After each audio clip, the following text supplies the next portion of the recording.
Welcome to Pawpaw's Workshop. You know, recently in one of the videos that I had done, I made a center finder so that you could get the center of round objects. Well, I need to be able to do another jig today on being able to find the center. And what I need to be able to do is on a board, I need to be able to find the center of it as I have done here.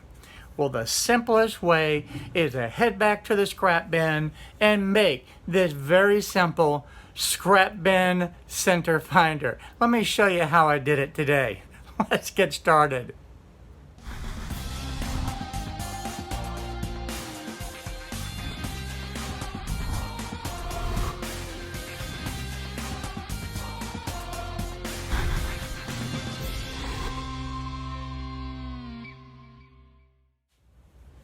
Now in the project that I'm working on right now, I need to be able to put a series of holes into an 1.5 inch wide material, such as this. And dowel rods is going to go into those holes. This is part of the dining room table that I've been working on part-time, and I'm to the point now where I need to be able to make it where the tabletop can join together.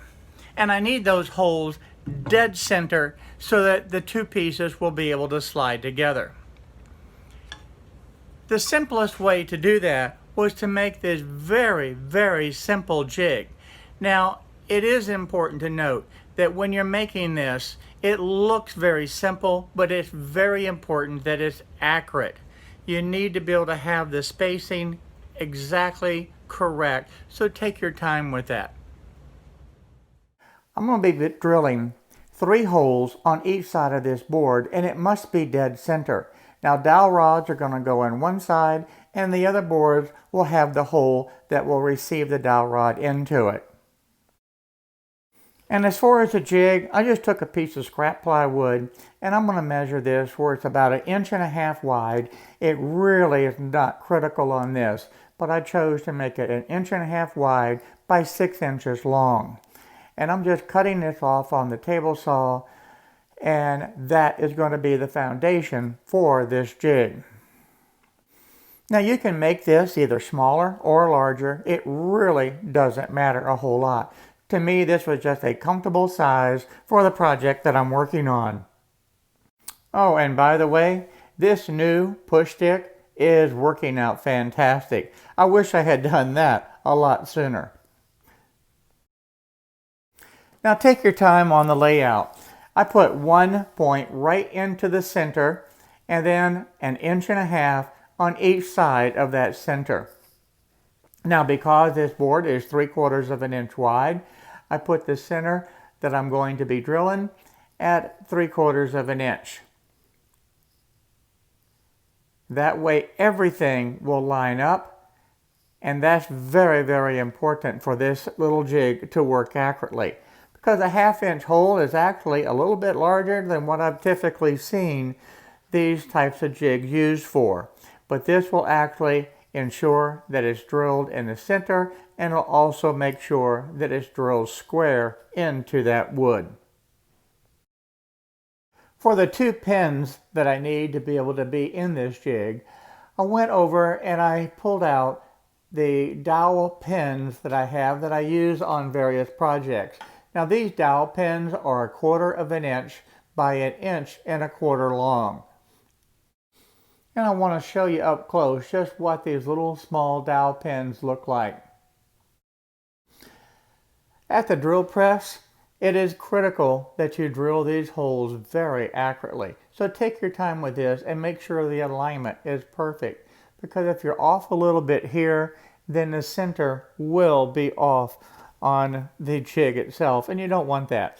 I need it to be dead on, so I just took a little bit of time. I also wanted the depth to be exact, so I set the drill press to a specific depth that I needed, and then I drilled the holes. Now because I need a 1/2 inch hole in the center of this jig to be able to use as my guide for the drill bit, as well as the centering jig itself, I used a Forstner bit that was a 1/2 inch diameter to do the drilling. And again, I wanted this to be in the dead center. Please make sure that if you make a jig like this, be very accurate with your measurements.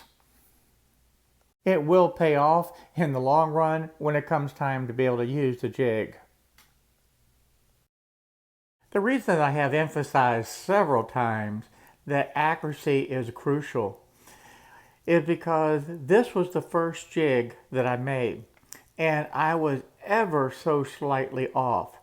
That little dowel pin was less than a 1/16 of an inch off center, and it made a big difference.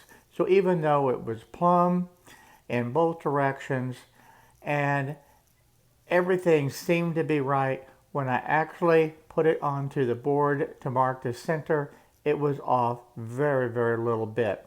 And I don't know if you can see it in the camera, but that center point was just a little bit off on that dowel pin right there. And that made a world of difference. So I did make a second one, and I paid more attention to the detail, and that jig worked perfectly.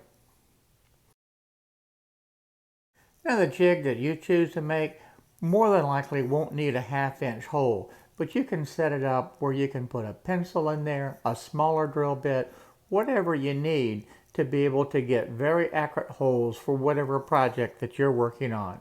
For me, on this project, I need to be able to drill the 1/2 inch holes. And I'm very, very happy with my second jig that I made. It turned out to be perfect. On this second jig that I made, the only thing that I did different is that I just paid more attention to the detail when I drilled this hole. I needed to make sure that it was exactly placed correctly. The other thing that I ended up doing is drilling this hole deeper so that this dowel pin went deeper into the wood. That way I don't have to worry about this moving left or right at all. It will stay fixed. And again, I did not glue it in place. It is definitely tight enough just as it is. As far as the accuracy, it turned out to be absolutely perfect. But when I switch and go back the other direction, or when I flip it to the other side,